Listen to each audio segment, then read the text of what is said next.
We're live. It's new Comic Book Day Book Club, and it's going to be the last one of those for a little while, it would seem, here. So hopefully you all got to enjoy some comic book buying in this week with all the drama. Ironically, we're talking about an old book. But yeah, we decided to go old-fashioned before this news came out. So this is technically old-fashioned book club. And I'm joined, as always, by Alec from Whitewell Comics. Hey, man. So, haven't seen you in forever. I know. It's been like 3.5 minutes. Yeah, that's way too long. Yeah. And then we got this guy, Comic Core vet, OG. Look at him there. Seawood 19, folks. How you doing, Carson? Thanks for having me tonight. This is my first chance I've actually had to read Fables. I figured this would be a good excuse to read it once you guys put out kind of the open invite. I'm like, yeah, I actually turned out I owned a trade, even though I ended up reading it digitally. That was fun to find out like 2 seconds ago. Like, oh yeah, I did have the physical trade. And it was literally within arm's reach. It was down here in the CGC box for some reason. No idea why, but there it was. Because you're going to take care of those CGC books before they go out. You got to make sure you have a buffer on each end, right? That's a great point. Yes. Although I believe CGC is shut down right now. That's true. This is true. No graded books. Sorry. So that's true. We're reading Fables tonight. The first storyline from this Vertigo series called Legends in Exile. And Can I just clarify something you said earlier? Yeah. This is the last new Comic Book Day Book Club for a while. We'll still be doing shows we plan, but we just won't be talking about new books because they don't exist anymore. It's an illusion. Illusions, Michael. Yeah, so hopefully some of you either are interested in Fables or have read it before and want to hear some chat about it. But I'm going to run through and talk to some chat folks in here to see what's going on. Hey, John Jameson's in the chat. Good to have you. Yeah, I got a jerk. First in the chat. That guy's awesome. Mike Sanchez, hello to you. And Backseat Driver supporting us all night tonight. Thank you so much. Chris Barrett, same to you, man.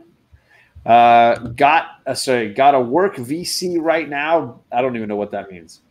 I don't know. Damn, got to work VC right now. BBS. Be back soon. Got to work. I don't know what that means. So hopefully, Mark, you're being safe. If you're one of those essential workers in Australia, just be safe, brother. Seawood 19's in the chat. He's also right there.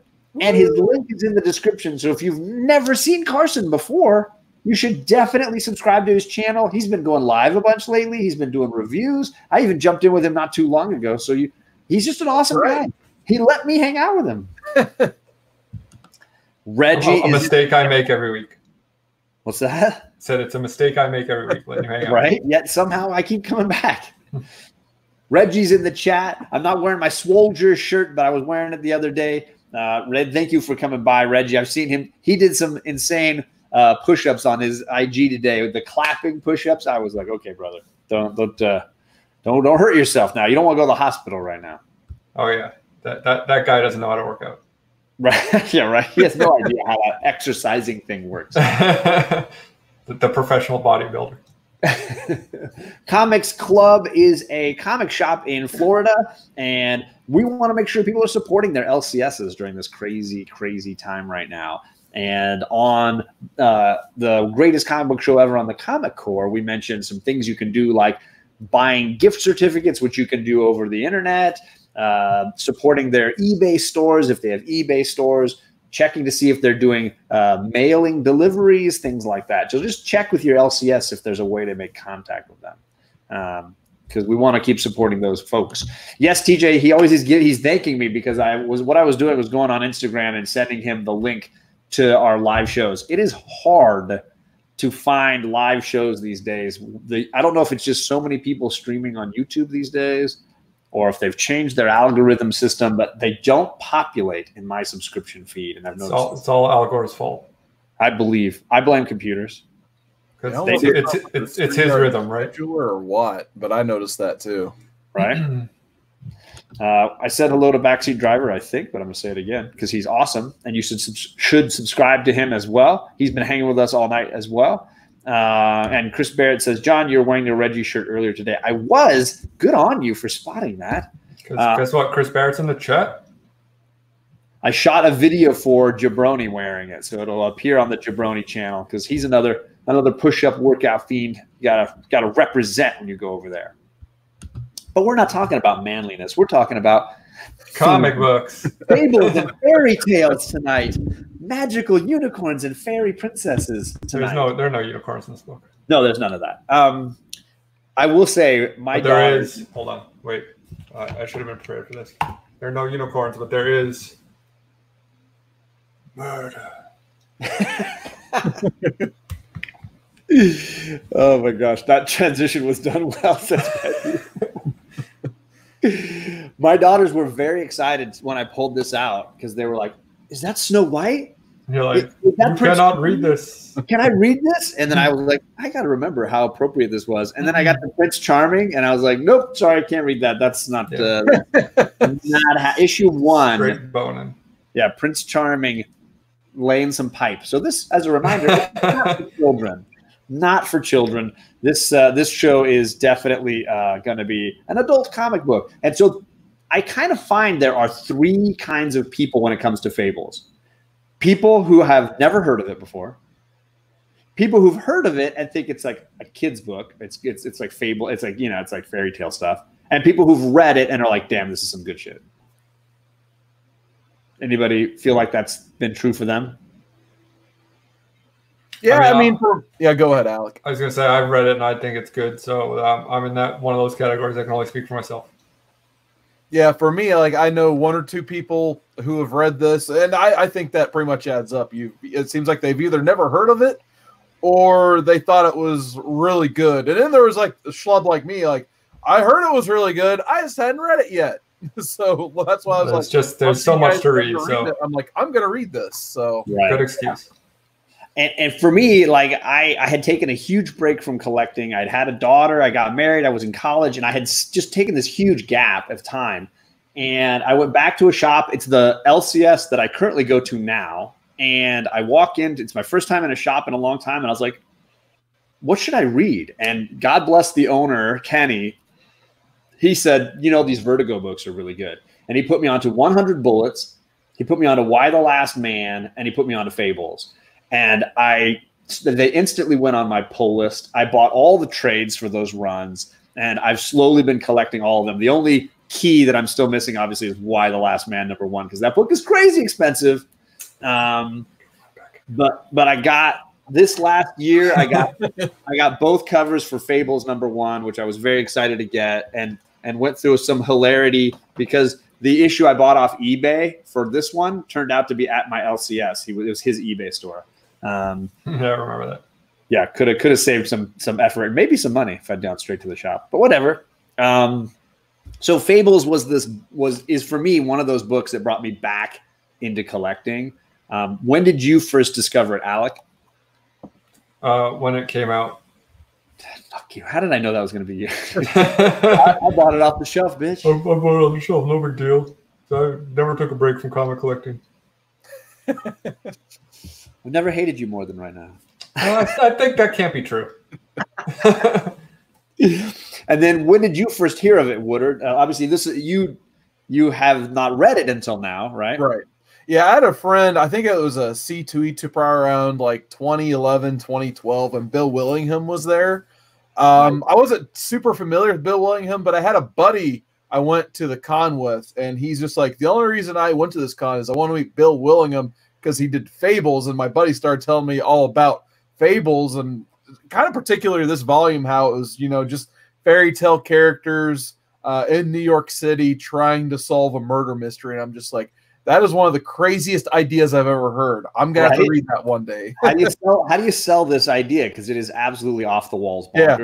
And I will say each trade of the first like 4 or 5 is totally different from the other ones. Like this is a murder mystery. None of the rest of this series is a murder mystery. Yeah. None of the rest follow this system.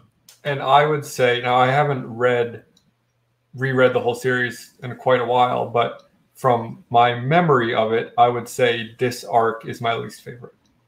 And you know what? In flashback, I felt the same way. Like I was thinking back, like, okay, did I really like this one? Because my personal favorite has always been Love Stories, which is the third trade. Yeah, it's this one, and then it's Animal Farm, and then it's Love Stories. And I was surprised how much I enjoyed rereading this. Yeah. Now, having said that, because everyone's going to think I'm going to shit on one of my favorite books, it's still great. I mean, there are some things I'm going to say about it, but it's still great. But like, it gets so much better. This is clearly like his little setup piece to say like, okay, here are the characters. I don't know if this is going to last because, you know, little books like this sometimes just get canceled. So I want to make sure I can tell this story. But man, does it get good, and it gets epic, and it gets just wonderful. We were just talking right before this. We started these first few issues. The art's by Lan Medina, but the rest of the series is by Mark Buckingham, who just absolutely takes this series to another level. Nothing against Lan Medina's artwork, but Mark Buckingham really kind of like creates what this book is for me, as much as Bill Willingham. Like, he creates this visual storytelling and these visual moments on this page layout that he uses, and like all sorts of stuff, and it becomes what Fables is for me.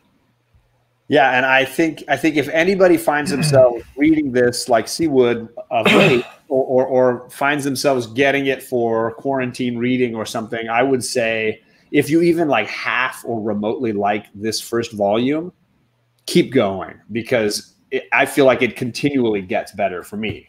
Yeah, at least until like issue 90.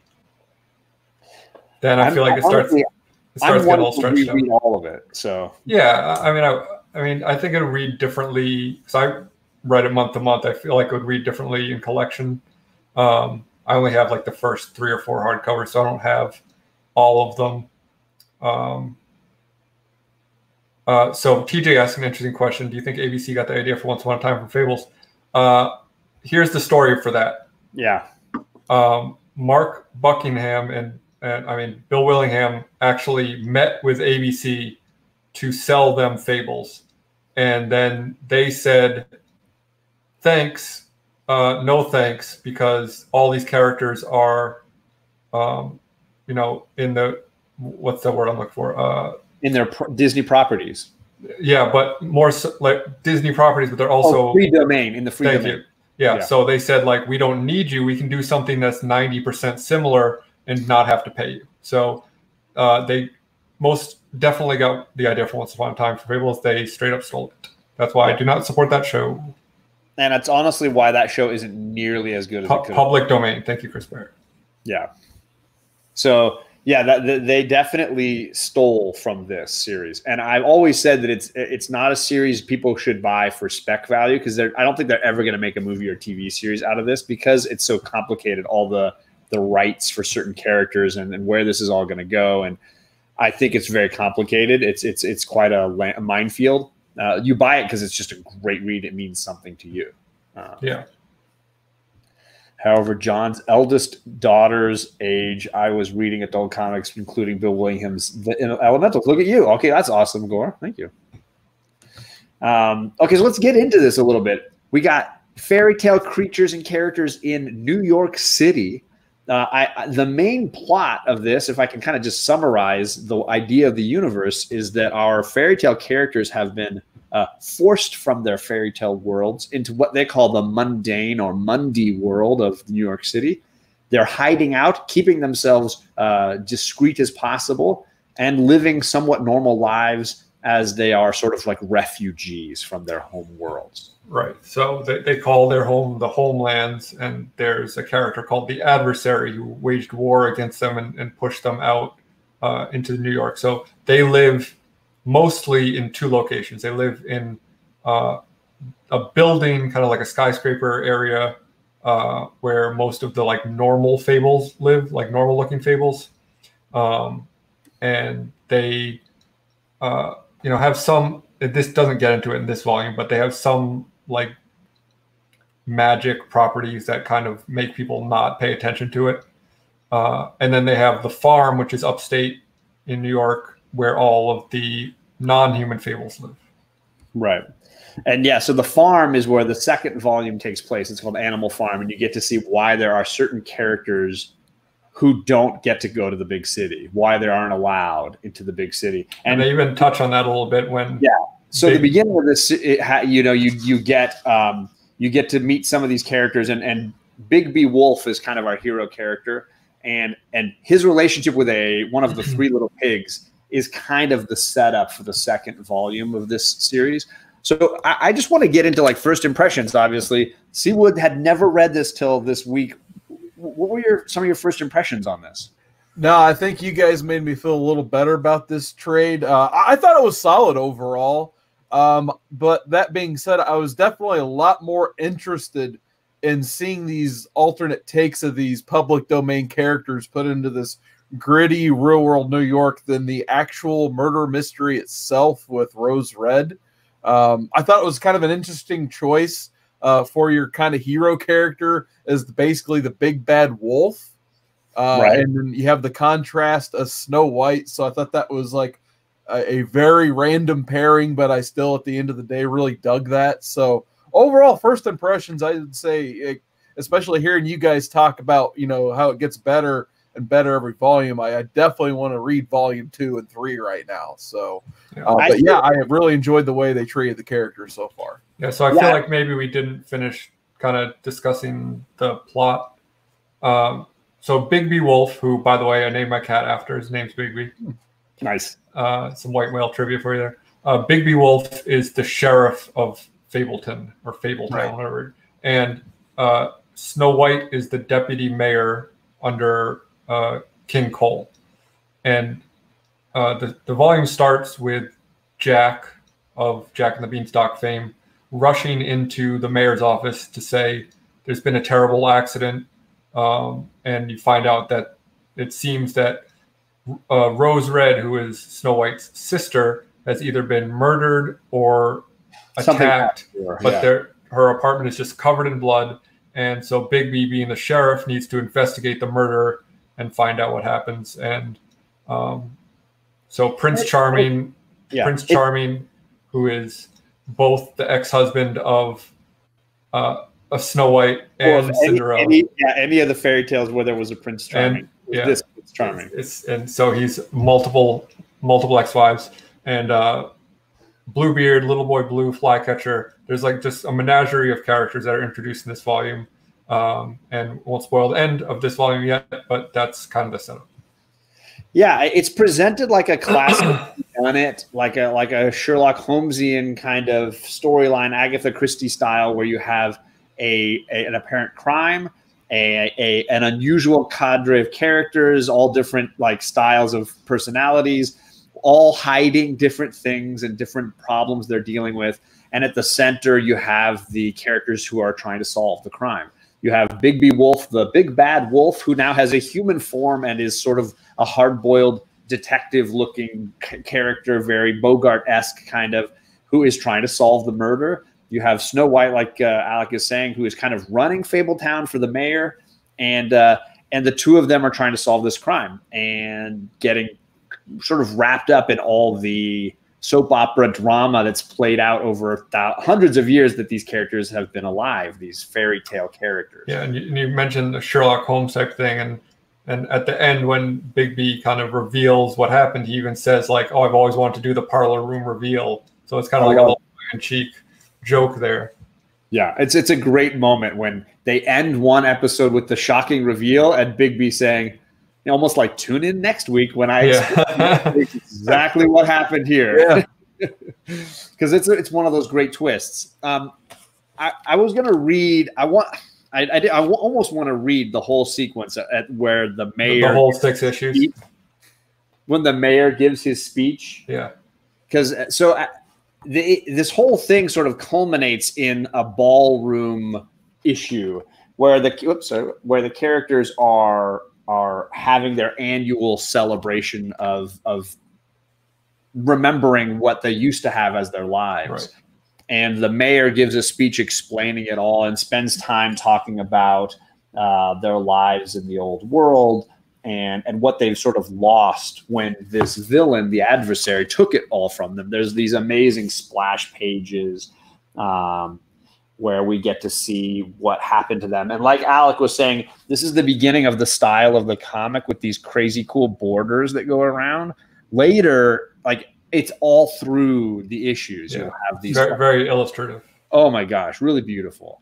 And they talk about what they lost. They talk about kingdoms like the Kingdom of the Lion, which is clearly supposed to be Narnia. You get the feeling that they are discussing the connectivity between all fairy tales and why it means so much to them to remember where they came from and who they are now. And all those underlying dramatic dynamics, whether it's Big Bad Wolf taking care of one of the 3 little pigs that he was trying to eat in his fairy tale, right? Or whether it's the Prince Charming from all the awful, all the women he's married and cheated on and been horrible to, having to owe money to all the women that he's dealt with. I think it's a fun way to look at fairy tales from an adult's perspective. Yeah, I totally agree. And the biggest qualm I have with this is it starts off with an offensive amount of exposition from Snow White. So I mean, it wouldn't be me on book club if I didn't have to point that out. Especially because they do that whole speech with King Cole, which is a much better way to go about filling you in on what the backstory is. And I know it's a couple issues in, but they also have these weird narration bubbles that are kind of outside of the realm of the story. They say, it's not like an editorial asterisk, but it's oh, remember, it'll say remember last issue when this happened. And so I don't know why they didn't just choose to do that and say, hey, let me in the first issue kind of intersplice some backstory in between what the characters are saying. The one thing that's funny to me is when Bigby goes to tell Snow White what happened, and he says, it's your sister, Rose Red. And she says, do you think I don't know what my sister's name is? Which I thought was very funny because clearly they need to introduce the name of the character, but at the same damn time, why would you say that? Why would you, say your sister, because she's got one sister, right. Alec would complain there's too much exposition. If there were 3 silent issues, 3 real stories, yeah. That's fair. Prince Charming does not pay alimony. We definitely learned a little bit about his issues. I missed a few people in the chat, like the boy who had 7. Good to see you, sir. Thank you for coming by.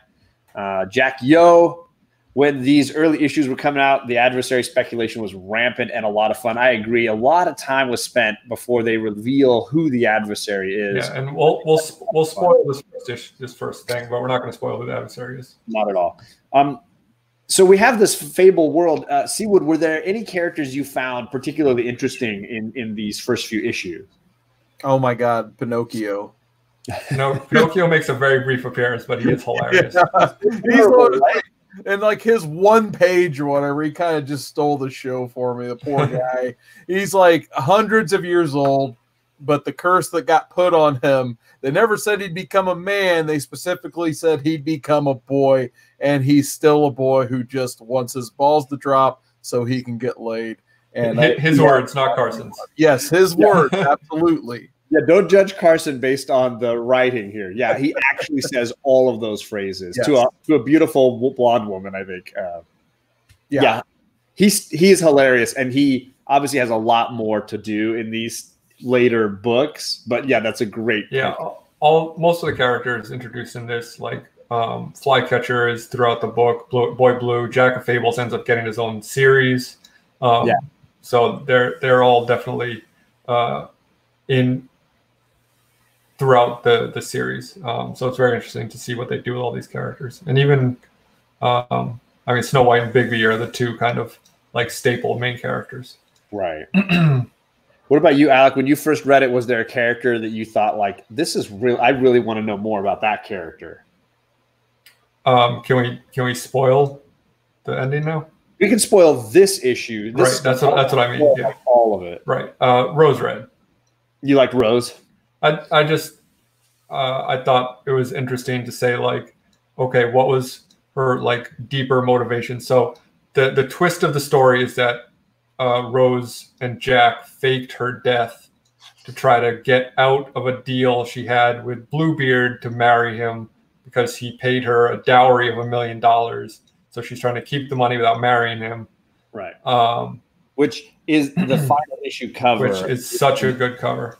So the reveal at the end of the previous issue is she's still alive. She's not actually dead. And he's like, tune in next week and I'll explain how that's possible that she's not dead. And then the next issue has this, like, you could just feel her feeling scorned and just humiliated over what she's done and just everybody yelling at her. I'm also a big Flycatcher fan, but I don't remember if that doesn't come till later and if I'm just projecting. Too much. Yeah, he doesn't do much. My favorite line from him in this trade, though, is when he and Jack are recreating the crime scene to be able to study it, and Jack says something about him eating flies, and he's like, you eat 1 or 2 flies, but eat normal human food the rest of your life, and you get labeled forever for all of eternity. Yeah, I mean, for me, like, there's so many characters that were interesting to me that I was like, this is so different. But I'll tell you, the moment that like sealed it for me was in I think it was issue 2, when they've got Jack locked up as a suspect, and the Bluebeard finds out what's going on. He thinks that his fiance's been killed, and he runs down to kill him. And Big Bad Wolf finally reveals his true form. That he's a lycanthrope. Although in the first issue, there's a scene where you see his shadow, and his shadow is a wolf. Yeah, he's not subtly at all, but no, not subtle. It's sorry, I'll save that one. He's going up the staircase into Rose's apartment, and his shadow is that wolf on the wall. But the idea is that a lot of these characters are stuck in a certain form. They even set up the fact that Beast from Beauty and the Beast struggles controlling his form. So this reveal for me was so exciting. He's running down to check on their prisoner to save him, and he's slowly changing as he gets there. And then the splash reveal on this page of him in his wolf form, I was like, okay, I want to read more of this. This was the character that just hooked me, and I wanted more of this Raymond Chandler-like character. But there is one problem with that. What's that? It's got the Hulk effect, and his pants are just stretched. The practicality loses you. Yeah. I see them wolf balls. Well, I do like later when he's coming back up the stairs, and he's like, pick up my shoes. Yeah. he's telling Jack to pick up his shoes.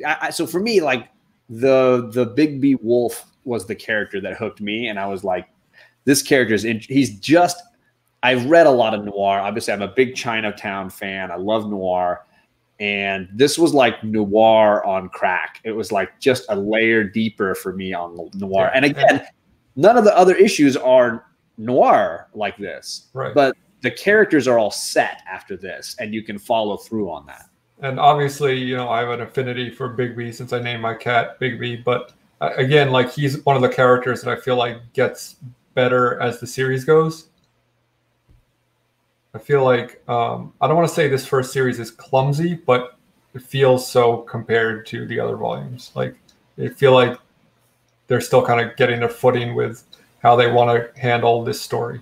Well, let's give Seawood the chance, because obviously this is his first week through. What were some of the frustrations you had reading this storyline? Yeah, just like Alec kind of pointed out, it seemed like Big B. I really, at the end of the day, I really enjoyed the character and where he is going, but it seemed like his main principal strategy for getting what he wanted, he would go interrogate a guy and immediately just accuse him of being guilty every single time without fail.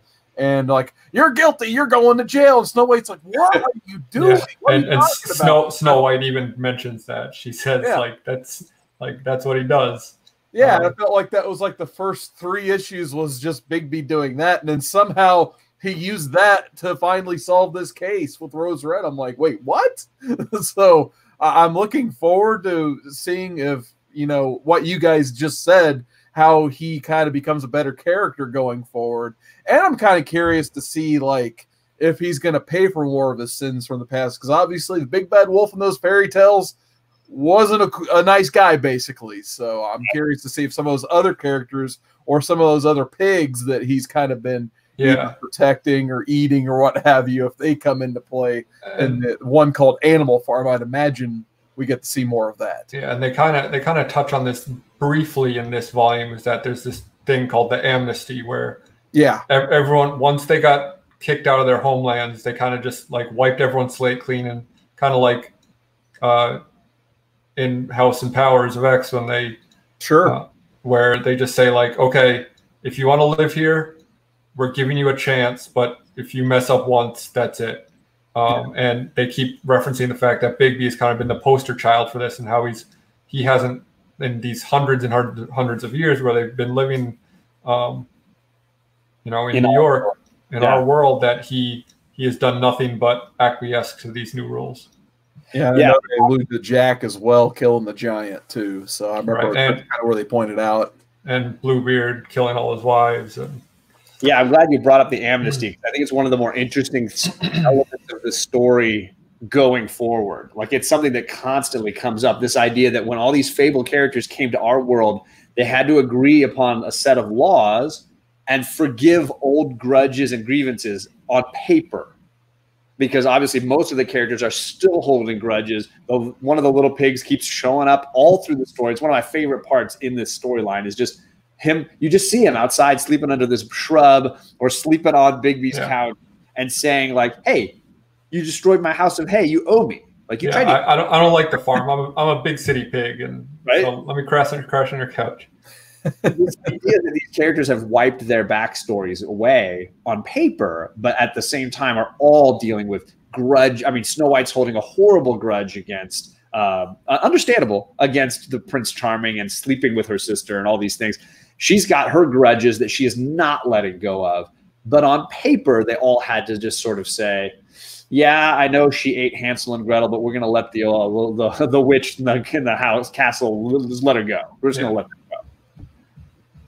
Yeah, that's another character I wouldn't mind seeing down the line, is that witch. There's just like one glare of her sinisterness that comes through, and like the way that Lamedina draws her in one panel, and she's just sitting in her gingerbread house looking like a sweet old lady, and then on the next panel, like just for a second, she just looks like an evil witch. So I'm wondering if she's going to come back somewhere down the line too.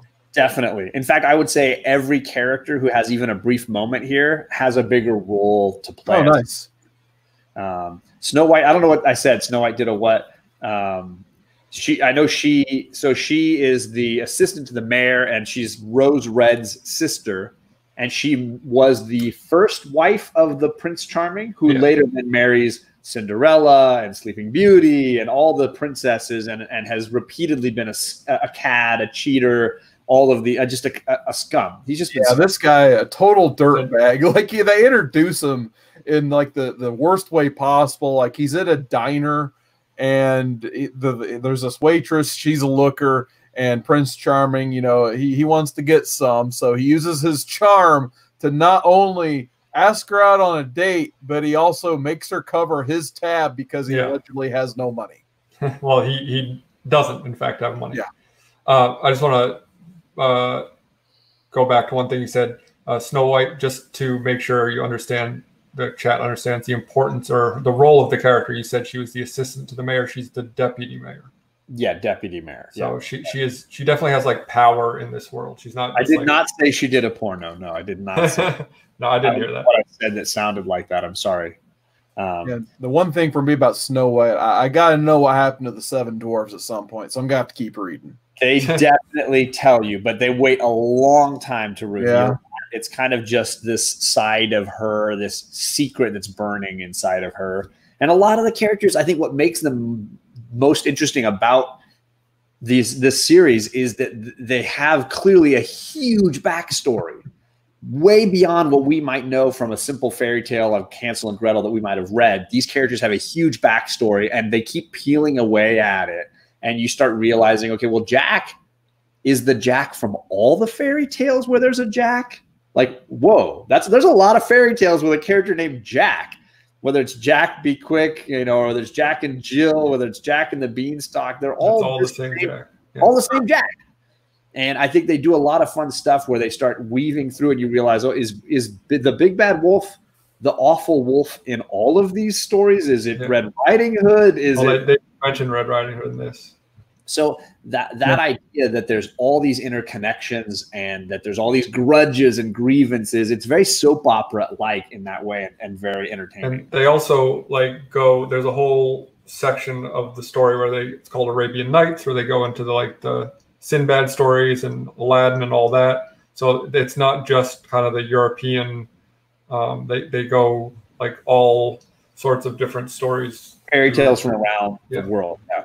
And that one is fun too, because in that Scheherazade and the woman telling him the stories of the every night. I don't know if you've heard the story of the Arabian Nights, where it's the royal wanting to bed the virgin, and she decides she's going to try to entertain him for a night by telling him a story. This is what Arabian Nights is, right? And she tells him, one night she tells him Ali Baba and the 40 Thieves, and one night she tells him Aladdin, just to keep him from sleeping with her. So that the next night he comes back to thinking he's going to sleep with her, and she tells him another story, right? This is the birth of the idea of Arabian Nights.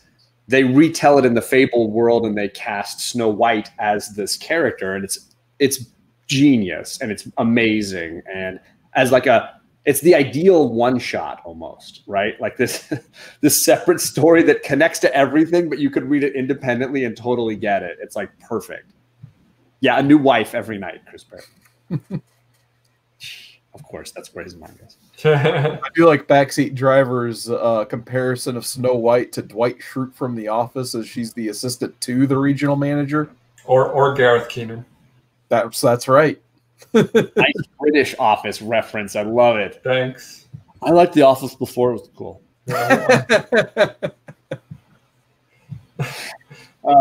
It's not book club if I'm not a hipster.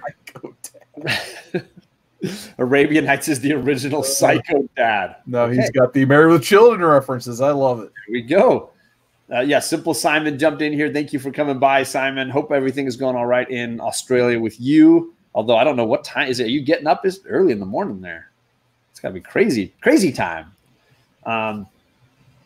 So obviously, Alec and I have read all of this. Hopefully, Seawood, we've at least piqued your interest to read more. Oh, absolutely. I definitely plan on reading Volume 2. I think it's free on Comixology Unlimited, so I kind of really have to now. I said I want to see the next artist and compared to Lan Medina. So Alex says he's the best artist in the book, so I at least want to read it just to see how the art changes, and let alone some of these characters that cameoed in the first volume. I can't wait to see what they do with them.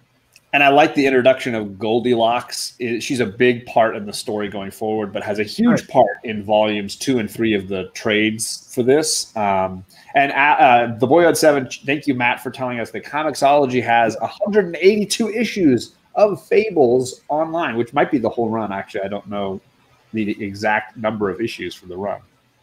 Yeah, that's number surprised me. Probably because there's maybe it's including Fairest, which is like maybe Fairest, or it's the Cinderella miniseries, or Jack of Fables, or Jack of Fables ran for a while. The Literals, which was I know that. Oh yeah.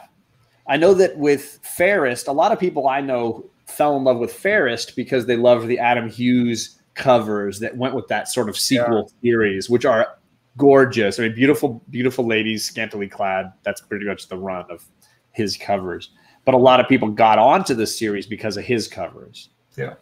And James Jean, though, I said this right before it started, James Jean, who did the first, 70, 80 covers of this, for my money, the best cover artist of all time. Yeah, I mean, just absolutely. I think it's out of print, but there was a complete James Jean covers collection, which is just absolutely gorgeous. Hardcover. But yeah, the series was 149 issues, and then the 150th issue was a trade. Right. Yeah. So 189 has to have some sort of different miniseries in there. But hey, Mark Buckingham or Bill Willingham write most of that. So it's definitely all interconnected, or at least referencing the same world. And I will say, when we were at Baltimore, Alex got a sketch from Mark Buckingham, which was beautiful, of death, and I can't believe it. It only dawned on me like once we were over there, like, oh yeah, this is the guy that did all the Fables. Like, Alec and I were huge fans, and we were standing there. Why it was the first stop I wanted to make. Right. And I was like, I don't know why who's this guy? And I was just assuming it was somebody that I'd never heard of. And then only to realize, like, oh my gosh, like, yeah, I love someone who Alec likes. It must be someone I never heard of. Right. And he was the nicest, most friendly guy, like super, super, super easy to talk to. And just, yeah, I highly recommend if you go to a con, if we ever have cons again, to stop in and talk to Mark Buckingham, because I'm absolutely, the next con I go to that he is attending, I'm absolutely going to make sure I stop in and say something to him. Yeah. One of the nicest guys around. I don't know where to go from here. You gonna buy issue 2, John?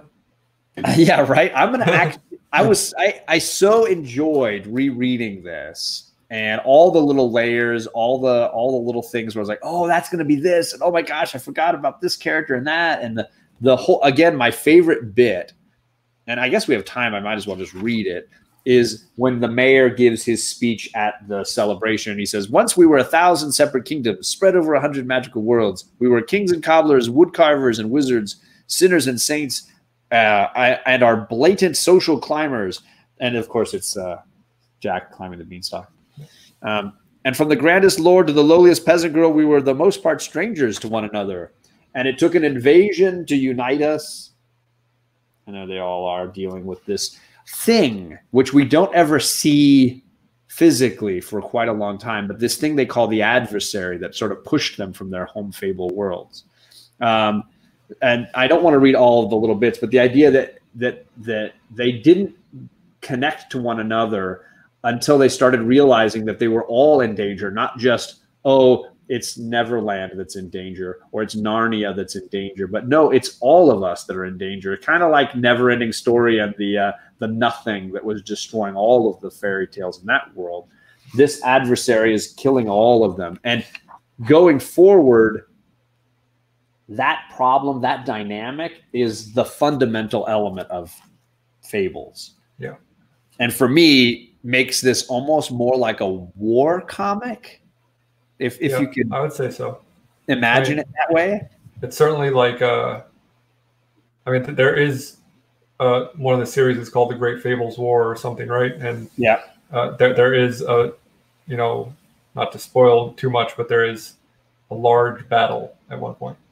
And I feel like there's several of them. It's got this almost, you know, I like Lord of the Rings level of warfare happening, where you have trench warfare, but you also have aerial battles and all these. It becomes this sort of epic sort of war story. And because this is ultimately a refugee plot line, right? These are refugees who've run from their homelands and are trying to find a home somewhere else. I don't know if any of that came across for you, Carson, when you read this story. No, I never would have guessed that there's going to be this big Lord of the Rings battle. I did really appreciate that whole part you just read, because it gave at least a little bit of background as to how all these characters came into New York City. And that's part of what I was asking myself most of the trade. Like, it's cool these characters are here, but how and why are they here? At least they kind of teased it more or less in the mayor's speech. So I definitely really dug that scene. Yeah. And I want to say, somebody mentioned earlier that the fervor over who was the adversary was huge when I was reading this book. Yeah. Because I got onto it after like the third or fourth trade, and they were still 4 trades away from like revealing that. So it's a long burn. Yeah. And I will say, much like how I said, kind of the story of the first is like a little sloppy compared to how it gets. Same thing. I don't want to say Mark Buckingham's art is sloppy, but it takes a few issues for him to kind of get into the groove of like what the look of Fables becomes, I feel like.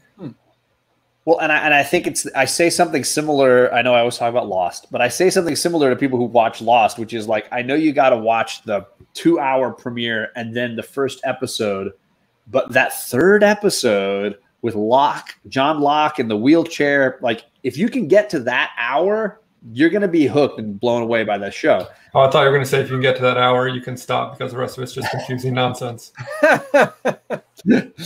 But for me, Fables is the same way. I feel like if you read the third trade of Fables, love story, I don't know how you stop reading it. It's so freaking good, and they cement Bigby and Snow White as these great characters, and Bigby as this Wolverine meets Dashiell Hammett kind of character who is just absolutely riveting to me, and I just am blown away by that trade every time I read it. I've almost collected every single one of the issues for that storyline. I love it so much. Chris Barrett said John mentioned Lost. Take a shot. So just for the sake of it, I'll just say Jubilee.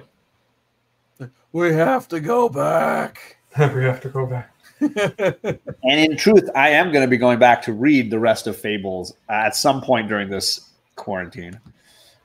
Chad of Comic Core is here. Our homie, the guy who brought us all together when we could meet up and hang out in Baltimore. So thank you for coming by, sir. Much appreciated.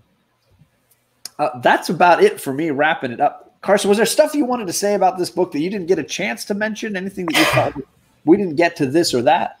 No, I'm glad you guys inspired me to read this. Like I said, it's been one of those books I've heard nothing but rave reviews for, and for whatever reason, I've just never been into like I said earlier, like big fairy tales and folklore and stuff. I'm familiar with most of the characters since I was a kid, but I heard the pitch for this way back when. I'm like, well, that sounds like a pretty cool idea, but for some reason, I just never decided to read it. Always just on the back burner. So when I saw your Instagram post, like, hey, I think we're reading Fables on Comic Book Club or Book Club, and I'm just like, this probably be a pretty good opportunity to finally read this thing and watch your show. And you're just like, come on, talk about it. I'm like, okay, even better.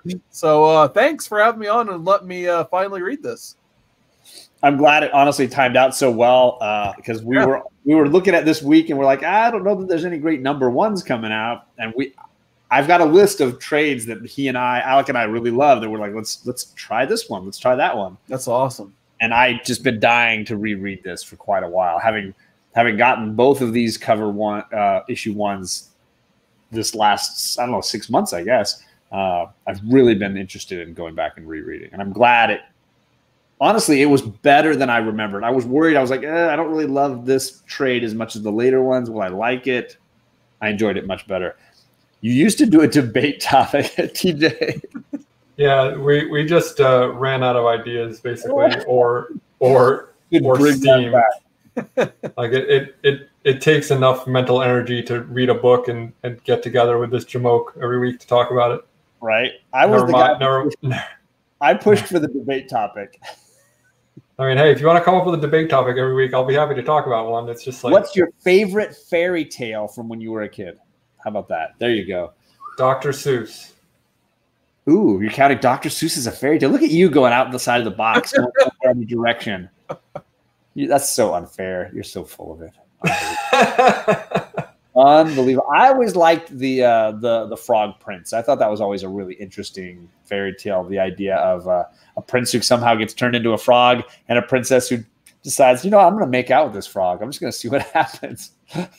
I like the whole just ridiculous nature of that. And the concept of a man needing to grow into his adulthood and be the responsible male, that takes time, and that it takes a woman to make a man do. The metaphor of it, I thought, was always kind of ridiculous. Very heteronormative.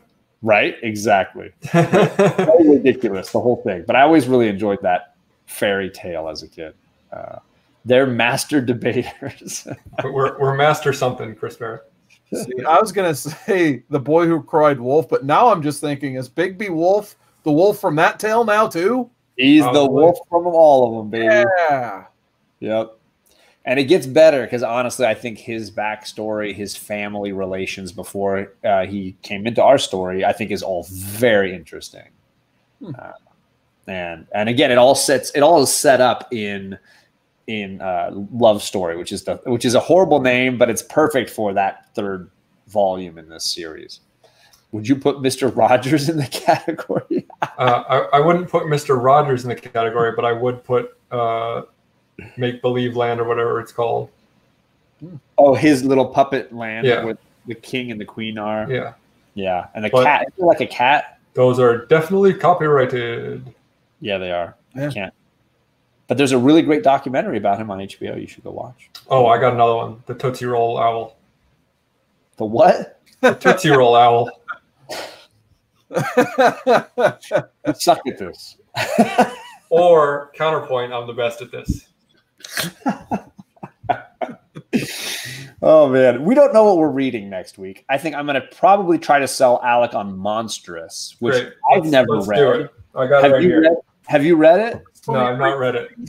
It's right here. Let's do it. Oh, look at that! Look at Seawood, baby. Yeah, I wanted to get that, but my shop didn't have it. So Yeah, I found this at a Half Price Books. It's been in my collection ever since. Have you read it? I have not. I've been looking for an excuse to. I end up having to read stuff like Modern Men, and like I'll just take a nosedive into Comixology and like, oh, I want to read that. So I still need to read that big book one. So I bought the first 4 volumes. I think that's all there are of Monstrous. Maybe we have Seawood back next week, and you can expect some monstrous reading. I did put a little beat out to see if Comic Smurf could find his way to internet for next week. That would be awesome. Missed that. He's going to be very upset to find that we did an episode of Monstrous, and he was not able to join us.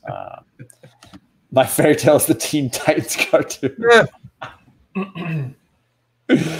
Oh man! Hey, Patrick Wall, thanks for joining as we say goodbye. I do appreciate you coming by and saying hello. This was a lot of fun. It took me back to when I first started reading comics after having that huge break.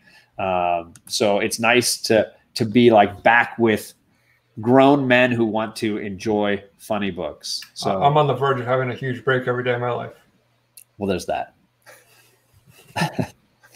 You had to mention Smurf. Sorry. Hey, love me some comic Smurf. Hopefully Caleb is doing all right in farmland, in the farm country. Alec, anything coming up on your channel that we need to be aware of for the future? Well, now that I have at least 2 weeks off, I'm going to definitely do my next part of my 100 book challenge. I also made the joke on Greatest Comic Book Show Ever that I'm going to do a 12-hour stream sometime this week. So if anyone wants to jump in on that, if I do it, I'll just send the invite out to a bunch of people and can jump in if just, because I know a lot of people are home, bored, and not doing anything like me. So if I can entertain you guys and entertain myself and just have some fun. So I might try to do that. But otherwise, it's my channel. So maybe book club next week. That's it. Yeah, and make sure, I would say, because of the way live streams and YouTube and the algorithms all working, make sure you hit the notification bell for these two guys. Their channels, I linked them down below, but you want to hit that notification bell so that at least you get a pop-up warning at some point maybe that you can use to then find their show, because it will not populate in your subscription feed. At least mine hasn't been doing that. I've been living off of Seawood on Facebook saying, hey, I'm going live, and then I know that I can go find it on his feed. What about you, Seawood? What do you got planned coming up? Oh man, so far pretty good this week. I actually did like a Monday quarantine stream where I just showed Superman books. Anymore, like I feel like I've either showed so many sketches or hardcovers in my collection. Now I'm just like coming up with like arbitrary characters topics like Ninja Turtles, Superman. And I was pulling the books out of the short boxes and talking about them, having a good time talking about them. And then so I'll probably do something like that tomorrow since I have the day off. Monday, if you haven't had a chance to catch it, watch it on the rewind. I had another good episode of Modern Men. It was a lot of fun. This week, we reviewed The Death of Superman, thus me using my other live stream, talking about Superman. We just reviewed Death of Superman on Modern Men, and then we talked about our top 5 favorite cartoons, where you get to hear Drew talk about the X-Men animated series for hours on end, it felt like. And then tomorrow, like I said, I'll be doing another live stream. And yeah, so up the Comic Core. I'll miss Friday night show, unfortunately, because of work. But I believe we're going to be talking about, just, how we're collecting for the hobby in general and, how we're organizing the collection. Since right now, I think a lot of people are at home. we're not really able to gain any more books in the collection. So how are we organizing the ones? Reorganizing and taking this time to finally get things straight. So I know that's actually one of my plans for tomorrow. I bought a shelf. I got some short boxes, and I'm going to reorganize this whole section over here so I can get this stuff up here in the boxes finally. So, yeah. Chris says, is Saturday night movie night on Carson's channel? I don't know. I'm working 9 to 7, so I guess it should be, if nothing else. I think, yeah, we're supposed to watch. I don't remember what the movie is now anymore. Like 2 weeks ago, we're going to watch one of those royalty-free movies. And then I think I ended up working, and then Kat ended up working, and then no one else wanted to do it. They ended up playing Xbox instead of watching the movie on their own. So that is still tentatively planned for some point, Chris Barrett. I'm sorry it hasn't happened yet. Nice. And again, subscribe to Seawood. All of us are on the Comic Core. You should check out and subscribe to the Comic Core. Alec is giving away free hugs, and the Modern Men Show is one of my favorite shows to watch on the Rewind. I usually can't do it on Monday night, but I watch it on the Rewind, hear what books they've been discussing, and then go on the community tab for Comic Core. You can vote on what they'll read. Thanks for the plug, John. Yeah, I voted for House and Powers of X because I really want to hear about the debate of how is House and Powers of X going to stand the test of time based on how these new issues that they've been dropping have been coming out. Because the new issues have been mixed versus the House and Powers people loved. Is this going to stand the test of time, or are people just going to completely forget about that run? Because I think it's going to stand the test of time, but I'm curious to hear. Yeah, I think with Drew on there, I can't wait to debate that book with Drew. I have a feeling it's probably going to win. Somehow Drew has picked the last 5 winners of what we review. So first off, he's not going to let me hear the end of it when it wins. I got all my hot takes saved up just to throw at him to spite him. I can't wait. And by the way, it's an all X-Men episode next week. So after we get done with the review, we're going to be talking our favorite X-Men. I'll throw Jubilee out there just to appease White World. There you go. We'll talk a little bit about Jubilee. We'll talk about our favorite storylines, issues, what have you. It's going to be at least 1 solid hour of just X-Men talk, so I can't wait for that. And I would have said, like, I looked at the other choices and I was like, I don't know that I want to read those other X-Men choices. So if it had been Extinction Agenda, maybe I would have been like, yeah, I'll sign up for that. I want to reread. I'll happily reread. I almost put that on there, actually. But I put the Bendis all-new X-Men, which is at 0% so far. No one likes the Bendis stuff. Right. So thanks for everybody for coming. We got Seawood 19. We got White Whale Comics, and I linked them all down below. Thanks, everybody. We're going to be hopefully doing Monstrous, it sounds like, for next week. So if you're a Monstrous fan or you haven't read it yet, maybe it's the time to get that Amazon one click and sent that to your house right away so you can enjoy it. Or from your local LCS if you have the opportunity. If they're still open. Yeah, at this point, could be a little tricky. But thanks, everybody, for coming. Don't turn your back on the ocean, he says, but I don't really care. You can turn your back. Don't do it.